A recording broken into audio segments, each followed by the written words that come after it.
is awesome to have all of you with us today at all of our life churches and our network churches. Those of you on the other side of computer screens, all over the world at Church Online, we are beginning a brand new message series called the OUTLASTERS. You may say, what is the OUTLASTER? That's actually a word I made up, and I will kind of give you the story behind it. What I want to do over the next few weeks is actually ask you to do something that's challenging for a lot of people to do. I want you to think about what happens after your life is complete. Now, anytime you bring up this subject, a lot of people are just like, I'm just trying to pay the bills and mow my yard. I don't want to talk about death and all that kind of stuff. Many people are very hesitant, including my wife, Amy. Anytime I say, hey, baby, if something happens to me, here's what I want you to know or do, she's always like, don't say it. Like that's going to jinx it, and I'm going to be dead by Tuesday or whatever. She just doesn't want to talk about it.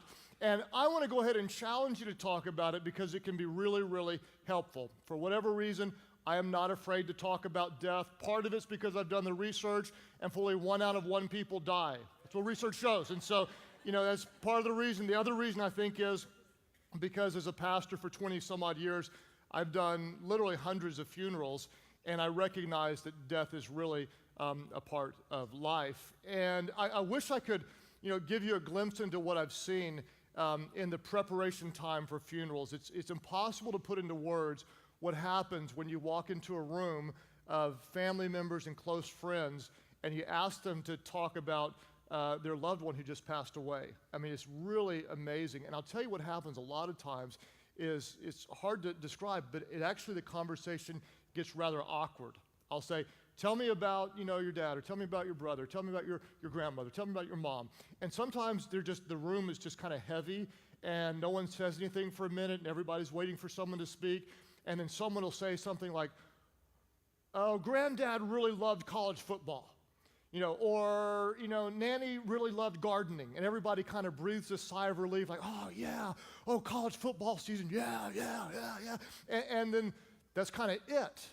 And I'm sitting there going, can you give me something to work with? And they just don't say much. Then there are other times where it's like the polar opposite. Like, tell me a little bit about so-and-so. And man, everybody's crying with kind of sad tears for the loss and heartfelt tears of gratitude. They're slobbering, their dog's slobbering, I'm slobbering. Everybody's into this. And the story just flows. They're like, I remember the time, and she used to always say, and one time he looked at me and said, and I never will forget that, and oh yeah, they always did this. And there's just this rich depth of emotion and love and stories and gratitude. Tragically, though, I'll tell you, from my perspective, that is the exception. More often than not, when someone dies, there's just not a whole lot that lives on. What we want to do over the next few weeks is I really want to seek God and learn how can we live in such a way that we're outlasters, that our values and our faith outlast us even to generations to come. Think about this. It's mind-blowing to me to recognize that we live in the 21st century. And today, all over the world, there will be billions of people worship God through Jesus Christ because over 2,000 years ago, there was a very handful of small followers of Jesus that lived in such a way that their faith outlasted them and spread to all the corners of the globe. We want to live in such a way that we are outlasters. So, what I'm going to do today is going to be a little bit different. Basically, I'm going to spend this whole message introducing the concept, and then at the end of the message, I'm going to tell you specifically what we're going to cover. So it'll be a bit different. I want to just read a verse, and then I'm going to talk a lot, and then we'll close out with a few verses. And so this will be our key verse that will drive us through the series. I will come back to it because it's really important. Psalm 112. We'll start in verse 1 and read selected parts through verse 6. This is David who says this. He says, how joyful are those who fear the Lord and delight in obeying his commands. Their children will be what? Let's all say this aloud. Their children will be successful everywhere. Those of you in Keller, Texas, welcome aboard. You guys help me out and give me a little more love. Their children will be what? They will be successful everywhere, and an entire generation of godly people will be blessed. Their children will be successful everywhere. If we are successful and our children are not followers of Christ, we have failed. If we get all the money in the world and yet we're not imparting godly values to the next generation, we have failed. If I lead a big church but I'm not making disciples at home, I have failed. Imagine being a part of an entire generation of people experiencing the greatest blessings of God. They themselves will be what? Let's all say this aloud. They themselves will be wealthy. I want to come back to this thought at the end of our message. And their good deeds will what? Everybody, I need some help. They will last forever. Their good deeds will outlast them. Their good works will make an eternal difference, and they will be outlasters. They are, let's say it aloud, they are what? They are generous, compassionate, and righteous. They are generous. Imagine we impart values of generosity to the next generation, because we will lead the way with irrational generosity, because we truly believe it is more blessed to give than receive. They are compassionate, caring deeply about the needs of other people, not bowing down to the culture's idol of self-worship, but caring deeply for the needs of others. And righteous, set apart for the use and the glory of God. Verse 6b says, those who are righteous, what's going to happen? They will be what? They will be long remembered. They're not going to die and everyone say they loved college football or they loved gardening. Their values, their faith will last. They will be outlasters. So, what I want you to do is listen to this series as a parent, if you are a parent. I want you to listen, no matter if you're a parent or not, as a leader, because every single one of you are called to be leaders. If you don't see yourself as a leader, I have failed in imparting this value to you, because you're called to lead people to become fully devoted followers of Christ. You're a leader. Listen to it as a follower of Christ, because we are commanded to go into all the world, to share the gospel, to reach out to people, reveal God's love to them. We are called to impart our faith to people around us. So listen to it as a parent, as a leader, and as a follower of Christ. And let me give you some foundation. This will help us through the next few weeks. Historians and sociologists have studied for years and noticed a very common trend. It's called different things. I call it the problem of the third generation. Basically, what they've found is that it's incredibly difficult to pass anything from the first generation down to the third generation. It's difficult to pass wealth. It's difficult to pass faith. It's difficult to pass values. It's difficult to pass a business. In fact, Harvard Business Review wrote an article that said only 10% of family businesses survive to the third generation. It's very difficult to do.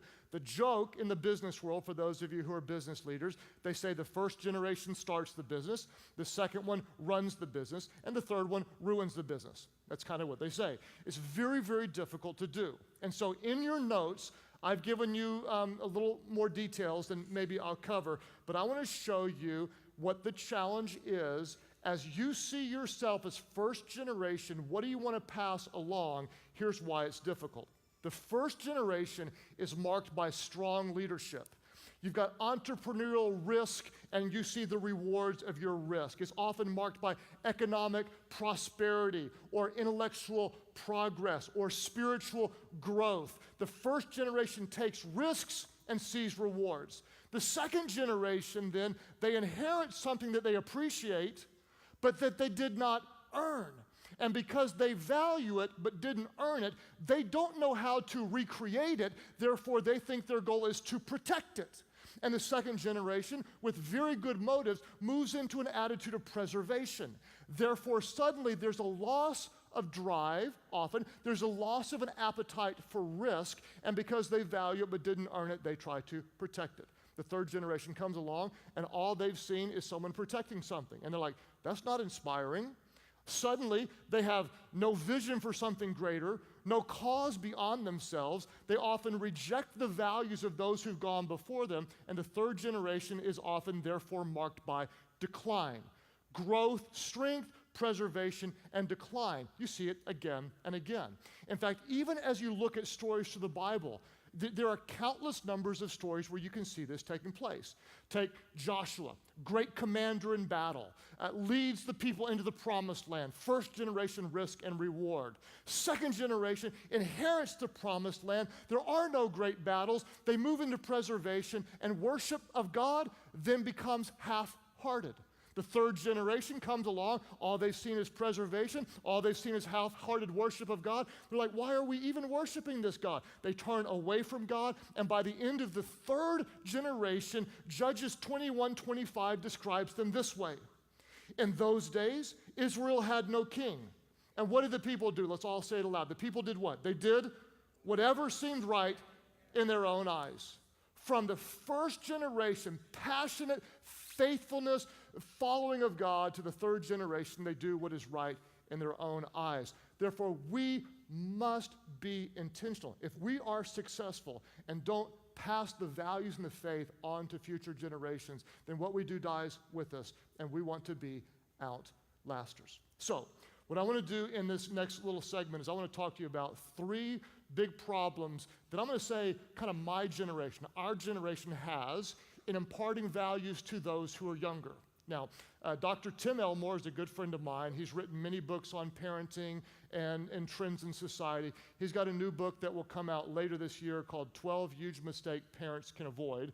I had the privilege of previewing the book, and I took 3 of his 12 ideas, made them my own. There are obviously more problems, but in my opinion, these are 3 of the biggest problems that my generation has in imparting values and faith to the next generation. I want to talk about these. I believe they're important. The first one is, if you're taking notes, is that we risk too little. We risk too little. In fact, I'm going to give you some examples, and at all of our churches, if you remember this or relate to this, I want you to raise your hand. Let's just practice right now. Everybody raise your hand. Raise your hand. Fort Worth, I need you guys to raise your hand. Albany, let's see, are you there? Albany, Wellington, Florida. Wellington, give me some love in southern Florida. Okay, when I say this, if you relate to any of it, raise your hands, because there are people that are going to be 20 years of age and going, there ain't no way that happened. And when they see your hand go up, they're going to go, you're kidding me. That really happened? Yes, it did. We risked too little. For example, those who are around my age, chances are you walked to school at some point in your life. You walked to school. Some of you dove off a high dive. Many people don't even know what that is. You played around outside in your neighborhood with no cell phone, and your only rule was be home by dark, right? I know those were the crazy days. Okay, we actually had one other rule, and that was don't cross the 4-lane road to go to the 7-Eleven. So we simply went under the drainage system to get there. The drainage system was the most secure form of travel. We could get all over the city by going in the drainage system, and that's how we traveled. Very true story. This doesn't even get into the lack of safety rules that we had in cars. And I'm not a proponent of this, but I'm telling you, if you're around my age and you played t-ball, or you probably rode in the back seat of a pickup truck with all your friends down the highway, many of whom were sitting on the edge of the truck, okay? That's the way it was. There was also a place back in the day when they made the cars, there in the back of the car, back beneath the back window, there was a flat place where the speakers would actually come up, and this was the perfect place to crawl up and take a nap on long trips to grandma. Then, seatbelts, what were they? Nobody wore seatbelts. And again, I'm not advocating this, but you sit in the front seat, and what was your seatbelt? Your mama was your seatbelt. When you came to a stop, what would she do? Boom!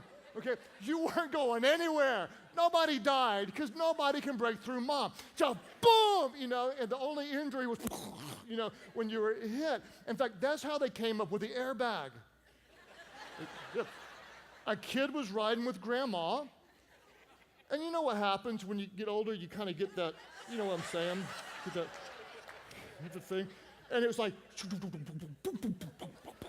soft airbag.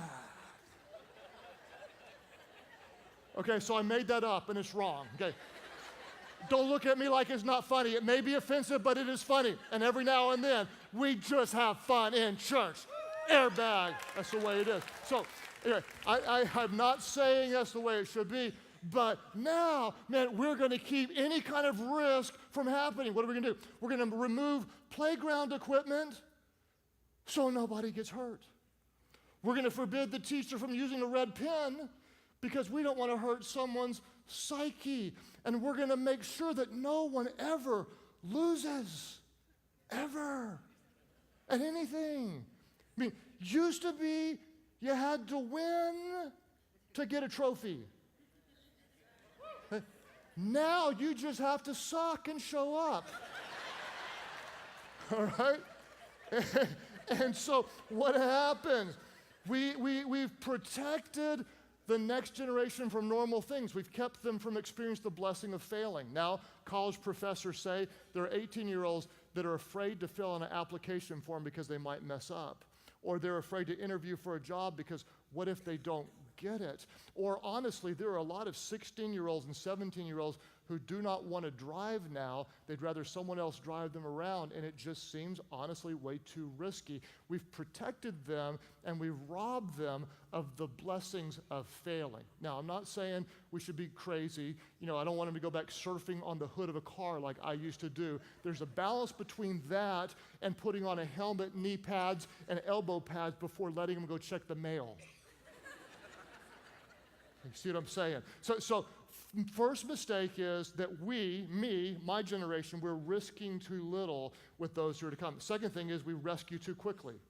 We rescue too quickly. They get in trouble. They didn't do their science project. So mom to the rescue at 11 o'clock at night, and I get out a Coke bottle and cut it up and make a science project. Or they forget their jacket or their lunch money. And so dad takes off work and drives 45 minutes instead of letting them go hungry one day or cold one day to learn the value of bringing your lunch money or jacket. Or they get in trouble in school, and mom and dad are down there. Oh, my little Aiden would never do that. He would never do that. My mom and dad would say, oh, Craig did that? Spank him hard. And they would. And they'd pull out a paddle, and they'd spank it, and then you'd sign it afterwards so your name, it was like a rite of passage. And my gym teacher would cut holes in it so it would have more velocity, okay?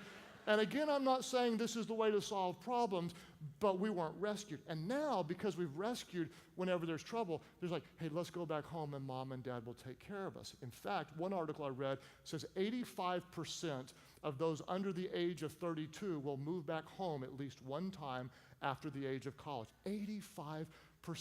And what's crazy is, those of you who are young are like, well, that makes sense. I should go home. It's free rent, okay?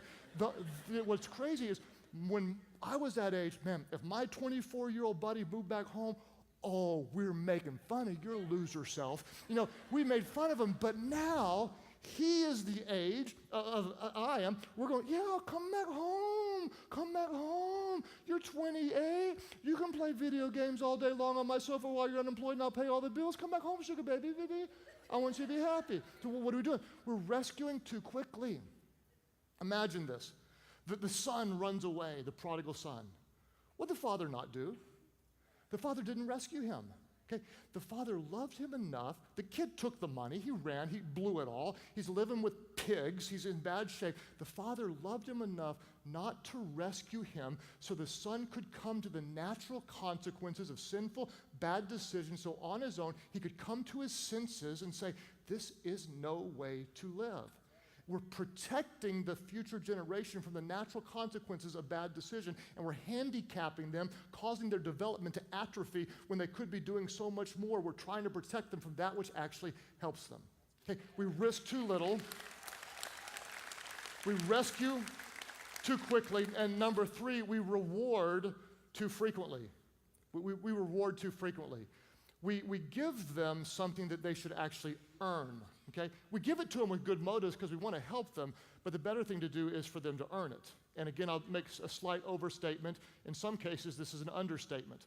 So, little child gets an allowance at the age of 7, a $100 pair of shoes at the age of 10 because everybody else has them and we don't want them to be left out, a mobile phone at the age of 12, and a car at the age of 16, none of which they worked for. They have no chores at home and they've never earned $1 on their own. It's entirely unfair to them because we're training them that everything comes very easily. It's no wonder then one day when they're 24, they wake up and they feel very dissatisfied, and it's totally unfair that they can't have the same lifestyle as their parents that worked 30 years to achieve it. Therefore, they'll go into debt to try to get it, and again, handicap themselves for the future because we haven't helped them. Basically and essentially what we've done as a modern day culture, maybe one of our biggest problems is we've bowed down and worshiped at the altar of happiness. Oh, it's all about happiness. We just want you to be happy. We just want our little baby to be happy. We just want them to have more than we had. We just want you to be happy. We're going to do everything we can to give you what makes you happy. We're going to protect you from anything that might make you momentarily unhappy. We just want you to be happy. In fact, we're going to model it for you. If we can't afford it and we think it makes us happy, we're going to buy it and pay 18% interest on it over time and get ourselves in a financial bind because we think it makes us happy. And oh yeah, we're going to promise before God to be faithful to this person for better or for worse, as long as we both shall live and as long as they make us happy. Because if they're not making us happy, then we're not going to keep our promise because God wants us happy, right? After all, he says in his word, be happy as I am happy. Oh, did I get that wrong again? No. God said, be holy as I am holy. And yet we worship the idol of happiness when God wants us holy before happy. You see, here's a problem. When we pursue happiness, it'll always be elusive. You try it.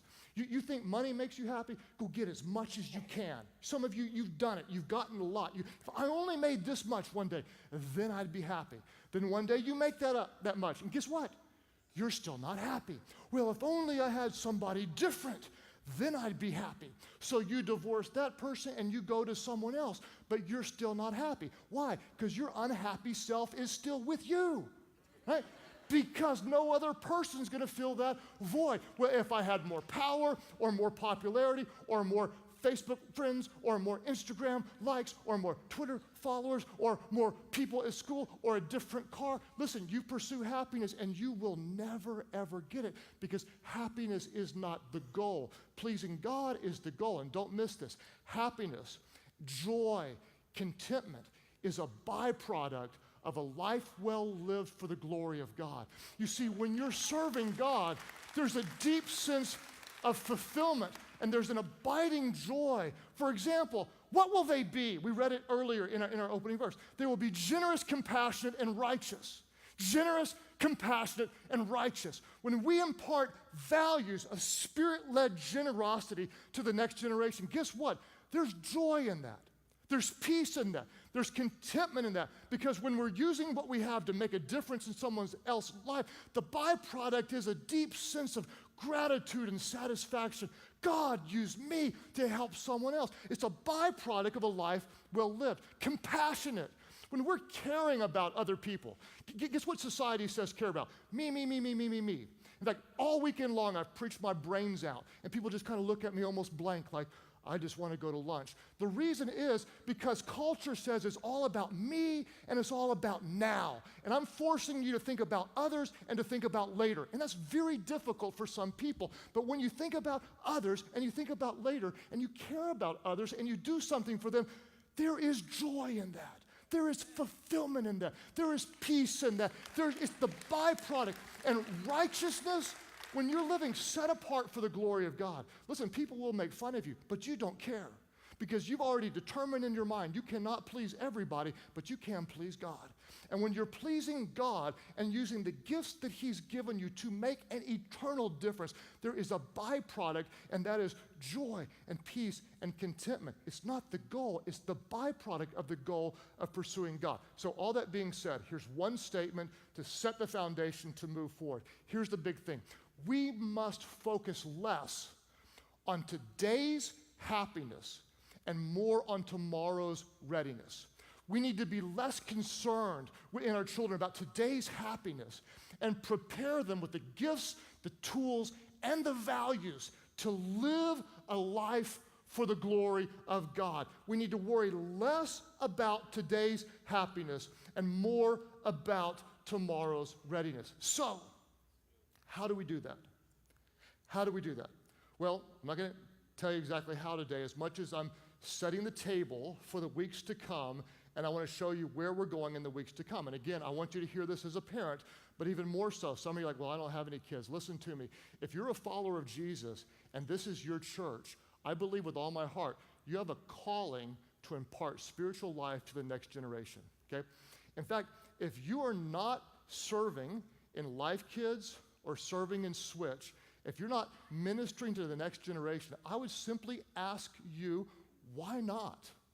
Why, after all you've experienced, after all the grace you've been given, after all the blessings that God has done in your life, why would you keep that to yourself and not pass the faith along? To tell a 4-year-old who may not hear it at home just how much God loves them. To reach out to a 15-year-old that may not have a father figure and be an image of a godly man in the life of a teenager.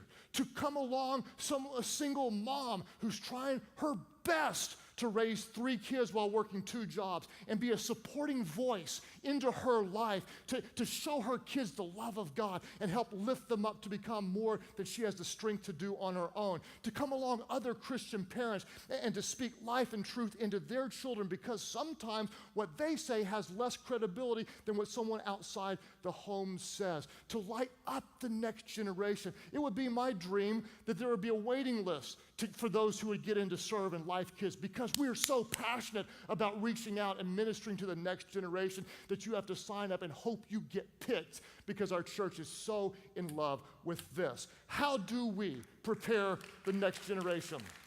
Let me show you where we're going the next few weeks. This is an introductory week. Next week, here's what we're going to do. We're going to learn how to create wealth to use for the glory of God.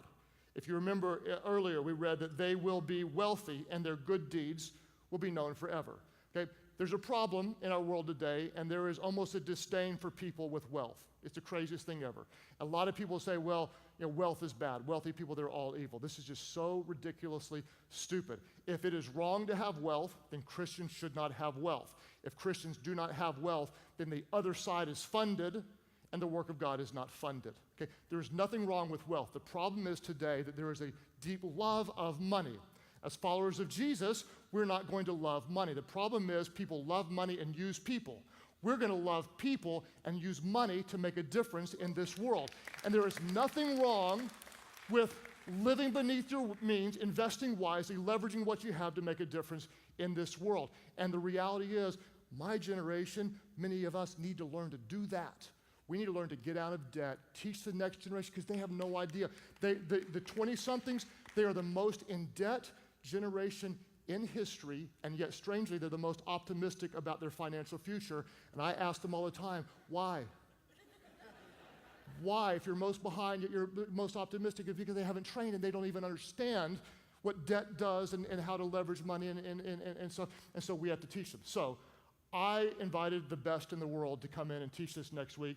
Dave Ramsey and his daughter will be here next weekend to teach this. And this is a great opportunity to bring people who might not come to church, and they're the best of the best. They're going to teach us how to do that next week. I'll teach week 3 and 4. Week 3, we're going to talk about creating a hunger for first-generation faith. First-generation faith. Okay, if you're a follower of Christ, you need to see what you have as first-generation faith. You do not want your children or those who come behind you to have second-generation faith. You want them to have first-generation stories. So we're going to expose them to places and things so they can say, I remember when God answered my prayer. I remember when God met my need. I remember when God used me to make a difference. I remember when I was doing my Bible study, my YouVersion Bible study, and that verse just jumped off the page, and it was just like for me. It's going to be first-generation faith stories that help build in them a divine calling to make a difference. And then week 4, we're going to cultivate an internal drive and an eternal passion. An internal drive. A lot of people are hard on the younger generation, and man, I've got nothing but belief in them because they are the most cause-driven, mission-minded generation in history. I mean, they care so much about other people. They want to make a difference. And so all I want to do is remove the obstacles, give them some tools, and say, you can do more than I did. I want them to develop an internal drive and an eternal passion. How are we going to do that? Very simply. We're going to expose them to the presence and the power of God in the local church. Listen, when you get this, it changes everything. You don't just go to church, you are the church. And we experience, in the context of Christian community, the presence and the power of God. And then our lives revolve around it. My 15-year-old, she worships at one service and serves at 6. Why? Her life revolves around the local church. It's her community. And then we're going to expose the next generation to the needs of the world through the eyes of Christ. We're going to take them out of more of our kind of materialistic, prosperous bubble and help them see places in the world where people have nothing, help them see deep needs, and there's going to be a brokenness and a longing to meet the needs of the world through the love of Christ that will be life-transforming. Then we're going to expose them to the thrill of being used by God. That when God sets them apart and does something through them, like when my 9-year-old brought a family to church, 9-year-old that had never ever been to church before and was so ecstatic. And I said, baby, do you realize you might have the gift of evangelism? She said, what's that? That's when God uses people to bring others to Christ. She says, you think I have that gift? You just brought a family to church who's never been to church before. She said, yeah, I did. Let's go find somebody else and do it again. It's the thrill of being used by God. Now, before you say, oh, well, Pastor Craig's family must be perfect, I also had to discipline 2 of my kids for being disrespectful for their mother last week, so I'm not saying we have it all together. What I am saying is we're going to expose them to the power of God and believe they can do more than we did. This is what David the father said to his son Solomon. And Solomon, 1 Chronicles 28, my son, learn to know the God of your ancestors intimately. In other words, don't have a second-hand knowledge of God. Know him firsthand. Worship and serve him with your whole heart and a willing mind. For the Lord sees every heart and knows every plan and thought. If you seek him, son, you will find him. If you seek him, you will find him, we tell the next generation. So take this seriously. The Lord has chosen you to build a temple as his sanctuary. Be strong and do the work. It's a father saying to a son. It's a first generation saying to the next generation, you can do what I wanted to do, but I couldn't do it, and you can do even more. Be strong. You have what it takes. I'm not going to help you. I'm going to commission you. Seek God. Know him. Do what he called you to do. Be strong. Do even more for his glory. I am an OUTLASTERS. I will impart to you what I have and believe you will do even more with it for the glory of God. Father, help us to be a church full of OUTLASTERS, serving you and passing along what you've put in us for your eternal glory. All of our churches, as you take a moment and pray, I recognize we've covered a lot of ground, and I'm really worked up about this and really excited, and you just kind of walked in as a normal day. I believe the Spirit of God is going to speak to many of you, and you're going to recognize, man, I'm just kind of living in such a way that if something happened to me, there wouldn't be a whole lot that would last. I want to be an OUTLASTER. I want to be an OUTLASTER. I want to impart that which matters most, not just to my children, but to the next generation. I want to be involved in my church, discipling others to know Christ more intimately.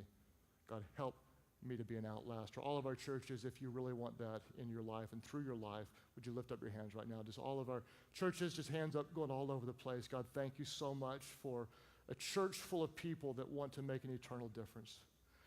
God, I pray right now in your presence that you would start to give us eyes to see those opportunities just in the normal flow of daily life. God, help us to recognize that this will not happen accidentally, but it's only intentionally, that we will be able to impart your love. God, show us opportunity after opportunity. God, even today, I pray for fathers that you would give them the courage to lead, even when they may feel spiritually inadequate, just to even start praying with their children, or do a devotion with their children, or to take their children with them to work or to a place to serve even alongside their children in church, to be an example of loving you and loving and serving in your church.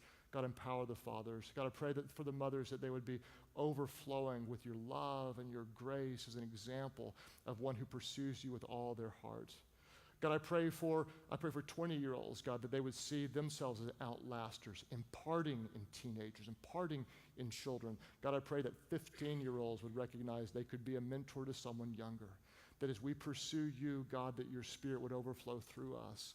God, give us a heart to make a difference in those all around us. Make us outlasters. As you keep praying today, nobody looking around at all of our churches, some of you, you're going to recognize you're not serving God with first-generation faith.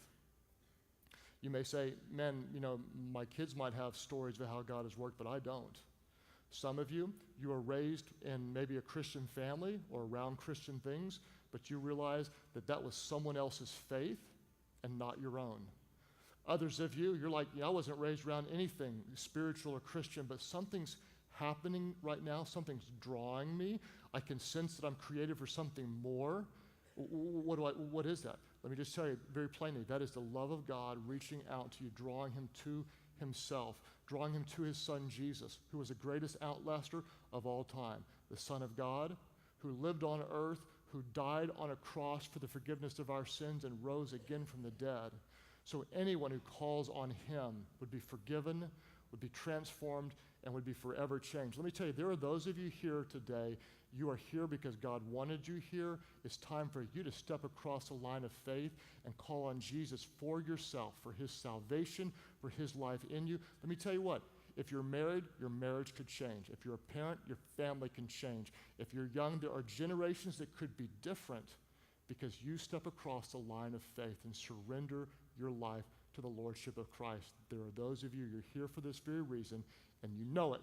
Call on him and say, yes, by faith, I give my life to you. That's your prayer. Lift your hands high right now. All over the place, just lift them up. Right up here, God bless you, and over here as well. Right back here in the back section, both of you back over here. Others of you right here, ma'am, and sir, right back over here, saying yes, right back here as well, ma'am. Others of you say, yes, I call on him. I surrender to him. Right up here in this section, right back here toward the back.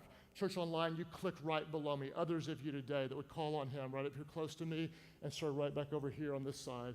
Others call on him right here, sir, in the middle section. Would you pray with those around you? Pray aloud. Pray, Heavenly Father, I surrender to you and make you first in my life. Jesus, save me from all my sins. Make me brand new.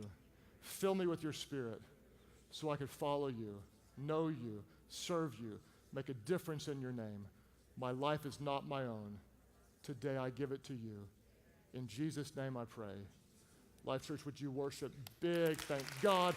Welcome those born today into the family of God.